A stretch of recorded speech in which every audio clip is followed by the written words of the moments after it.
Lorsque tu vas présenter ton offrande à l'autel, si là tu te souviens que ton frère a quelque chose contre toi, laisse ton offrande là, devant l'autel. Va d'abord te réconcilier avec ton frère et ensuite viens présenter ton offrande. Pourquoi devons-nous aller nous réconcilier avec notre frère, notre sœur qui a quelque chose contre nous avant de venir offrir le sacrifice? Le divin sacrifice n'est-il pas plus important et plus élevé en dignité que la réconciliation avec un proche avec lequel on se serait brouillé? Je souhaite faire 3 distinctions pour approfondir cet évangile. Premièrement, l'appel de Jésus à la réconciliation, exprimé dans le Sermon sur la montagne, suggère que le sacrifice de l'autel et le sacrement de la vie sont indissociables comme 2 moments d'une même liturgie. Il y a une équivalence évangélique et une continuité sacramentelle entre liturgie eucharistique et liturgie fraternelle.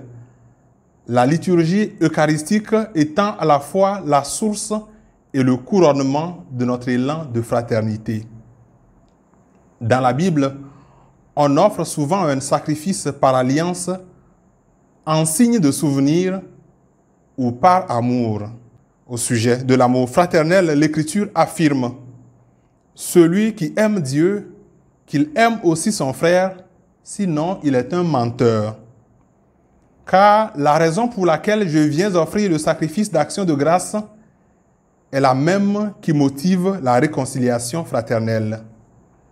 Le don généreux de soi à Dieu par amour se prouve par le don au frère et à la sœur par amour. Deuxièmement, cet évangile rappelle le lien essentiel qui unit la vie du disciple de Jésus et le culte liturgique. Jésus n'apprécie pas que nous entrions dans la maison du Seigneur pour recouvrir par des prières enflammées et des pratiques de dévotion des comportements contraires aux exigences de la justice, de l'honnêteté ou de la charité envers le prochain. Dieu n'apprécie pas un culte extérieur fait de sacrifices matériels et fondé sur l'intérêt personnel. Nous ne pouvons pas remplacer par des hommages religieux ce qui est dû au prochain. La réconciliation est un devoir primordial car celui qui se refuse au prochain ne peut pas s'accorder à Dieu. L'offrande de l'autel est à la fois un don et un sacrifice. De même, le pardon est un don suprême et un sacrifice suprême, au point que Dieu incarne son pardon dans celui que nous accordons à nos frères et sœurs. Offrir le pardon, mieux que d'offrir un présent à Dieu, c'est offrir sa propre vie à son frère ou à sa sœur, offrir sa vie dans une offrande vivante et sainte, à l'imitation du Christ Jésus, qui, sur l'autel, est à la fois la victime et le sacrificateur.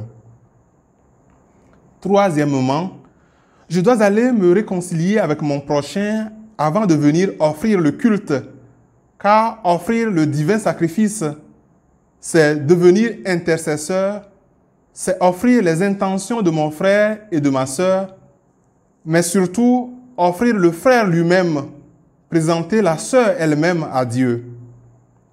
Comment pourrais-je alors l'abandonner sur le bord du chemin comme sur la route de Jéricho et être un bon sacrificateur? Jésus nous le rappelle, Dieu ne reçoit pas le sacrifice des mains des personnes divisées, car les conflits et les divisions nuisent gravement à la qualité du culte que les membres d'une communauté peuvent rendre à Dieu. Dans le cadre de la nouvelle alliance, le conflit est homicide en germe. La simple colère contre son frère est passible du jugement. C'est pourquoi, malgré la dignité du culte, la réconciliation fraternelle est un devoir plus urgent que tous les hommages liturgiques. Que le Seigneur nous donne de le comprendre.